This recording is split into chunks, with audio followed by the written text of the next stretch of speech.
1J De La Rosa says, as somebody connected to the community of filmmakers and also who seems to appreciate emerging technologies, how do you feel about the prospect of AI increasingly being used in filmmaking? Yeah, it's complicated. I had dinner with an A-list director a few months ago who was talking about how much more iterative it made his process. He talked about, that he can hire like an amazing illustrator that costs a lot of money to generate like maybe a drawing or a painting per day, as opposed to somebody who's generating stuff out of an AI that can give him hundreds of pictures a day. I agree that sounds like a nice refinement of the creative process. And that was like 7 or 8 months ago. I'm not that, how do I say this? I'm curious about AI. I'm fascinated by it. It is a really interesting moment in time. So I'm fascinated by the idea of AI. I am interested in the talking part and the visual part. The stuff that's just come out of the text to video looks impressive. Again, the general public has not had access to that yet, so I don't know how complicated those prompts might have been. But I will say, the place in which they have been most prominent to me is in the credits for Secret Invasion, which again is still like 7 or 8 months ago. So we're talking early days of AI visuals, and I don't think much of those opening credits. They're not bad, but they lack, I think they lack a point of view. I think that's my issue with all the AI generated art that I can see is the only reason I'm interested in looking at something that got made is because that thing that got made was made with a point of view. The thing itself is not as interesting to me as the mind and heart behind the thing. And I have yet to see in AI, I've yet to smell what smells like a point of view. But I think it's Marvin Minsky. I was just talking to someone about this last night. Marvin Minsky had this quote at a conference I was at, not a con, a conference. Marvin Minsky, a famous scientist, he said, it's not the super intelligent AI that we have to fear. It's the one that hides its intelligence that we have to fear, which I totally agree with. But wait.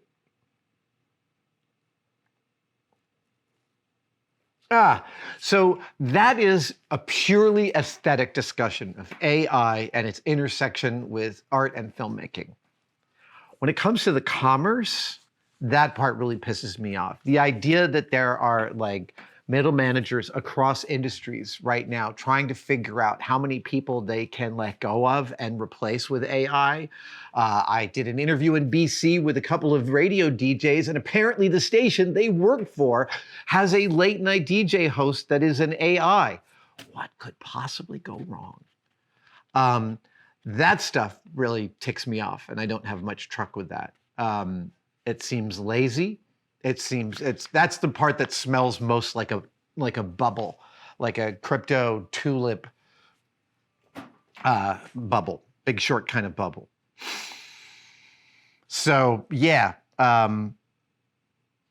I worry that the latest union negotiations in Hollywood didn't fully protect as much as they could have about AI, but of course, like, there's no way to protect against the venality of late stage capitalism because there's no bottom to it. So, like everything, it's like, it's a little bit awesome and it's a little bit terrifying. Look, there'll be some point at which a student film comes out that used AI in some remarkable, cool way, and that will be a really neat moment until Hollywood or some part of Hollywood attempts to replicate that and just like grind its replication into the floor. Can you tell I have a point of view? ADHD Media has a wonderful question. What is something that you have never noticed about a film prop until you saw the prop in person? I love this question because film props are often surprising when you see them in person. One reason that they're surprising is they're often way dirtier than you think. So you can see Kay's coat behind me. I've been replicating that on and off for a few years now, and I've finally got it to a place I'm happy. And then I went to storage, and I have a pair of boots for Kay. And I was weathering these yesterday on camera, and I was looking at my reference photos, and this is like half as weathered as these need to be to match the screen used ones. The camera takes away so much detail. And so when you are working in film and you are putting detail onto something, you've got to be much more obvious than you think that you have to be. And so when you paint, actually one of the ways that I assess my paint jobs is I pull out my camera and I look at the paint job in camera. That's actually a really, really terrific way to see the flow of a weathering job. I remember my dad was a painter, and I remember he was always trying to get as far away from his paintings as possible to kind of see their formal flow and arrangement. And I mean, you know, so he'd go all the way across his studio and look at it. And then he would actually go all the way across the studio and look at it in a mirror. So he'd be twice as far away. And again, all he's trying to do is look for high spots. All he was trying to do, I believe, is look for high spots, things that drew his attention unnecessarily or things that needed more attention. And the camera is a great way of assessing the weathering on a paint job for that. The other prop that surprised me, that surprised the hell out of me, and I have met 3 of them, is Indiana Jones' coat from Raiders. The thing about Indy's coat, so if you want an Indy coat these days, there's an embarrassment of riches at your disposal. You can go to West End Leather, you can go to all sorts of, that made the originals, and you can order one from them in multiple different leathers.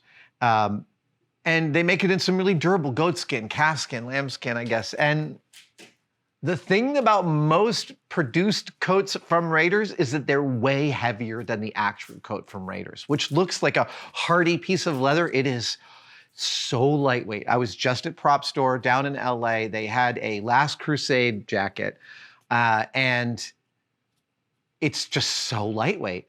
Of all the Indy jackets I have collected over the years, and I've collected, I think, 4. I've given away 3. I've kept only 1. And the one I've kept is Todd's Costumes, because Todd's Costumes, I thought, was the one that felt the closest to the real one. Copacabana, again, with all Ks and extra letters. What has the biggest impact in portraying emotion in a film? The actor-actress ability, the script, the score, the lighting? So first of all, I am not a filmmaker. I have not directed a film. I have not brought into being a thing that is a film. I have worked on many and many of them. So I don't know that I am the person to answer this, but I did at one point, early on in my friendship with Guillermo del Toro, when I knew I was going to see him, I would think up some things that I really wanted to ask him. And one of the earliest ones I asked was, is there anything that you can see while a movie is being made that you can see that it's going to be great? Is there any way to tell? And he was like, absolutely not. You never know. You can be working on something you think is a piece of garbage and it comes out and it's incredible. And the opposite is true. But he said, for any film to be great, there is a commonality, and it's that there's at least one person who is that film's champion. And they have to bring it into being. If at least one person has, it wasn't that he said, if a film has that, it's going to be great. What he said was every great film has at least one person that championed it, that took it on for themselves to make sure that it happened. So it's a combination of all those things. It's a magic. It's a confluence, right? And you can't ever know that you've gotten it all right until after you see it all together. I mean, in a way, so we covered recently Lee Unkrich's incredible Taschen book on The Shining. It's over 2,500 pages in the several volumes that make up this incredible object. And I've now read them all. And one of the loveliest things that come out of it is it subverts the narrative of Stanley Kubrick as the genius who totally knew exactly what he wanted and went and executed exactly that and then put it on film for us to see. Nothing is further from the truth reading all this material about Kubrick. What he really wanted, what he was really good at, was knowing when a story could create drama. And then he was really excellent at setting up the circumstances for putting actors into a situation where they could find the drama of a scene. But he didn't have a preconceived notion going into a shoot, it strikes me, as to where the drama was. So he built a machine for finding it, and that involved bringing actors in, doing tons of takes with them, and then going into the edit room with many different types of performances and finding the film in there. I know that went far afield from your original question, but I do feel like it's germane to that. It is an alchemy. But for any piece of art to be really true, it is always an alchemy. There is no formula, and there can be no formula, which is why, going back to the very first question about AI, I'm maybe a little less worried about AI aesthetically than others. I'm worried about it from an employment standpoint for all sorts of reasons that are completely obvious. But aesthetically, I feel like it's going to be a near impossibility for an artificially created intelligence to show me a really distinct and particular point of view that resonates with me. Because they're not a person, and I'm a person, and I respond to persons' points of view, not machines, at least up until now. Well, that got philosophical. Thank you so much for watching. If you'd like to support us even further, you can by becoming a tested member. Details are, of course, below, but it includes all sorts of perks, and we're building them all the time. You get advanced word and behind-the-scenes photos of some of our projects, questions. You get to ask direct questions during my live streams, and we have some members-only videos, including the Adam real-time series of unbroken, unedited shots of me working here in the shop. They are weirdly meditative. Thank you guys so much. I'll see you on the next one.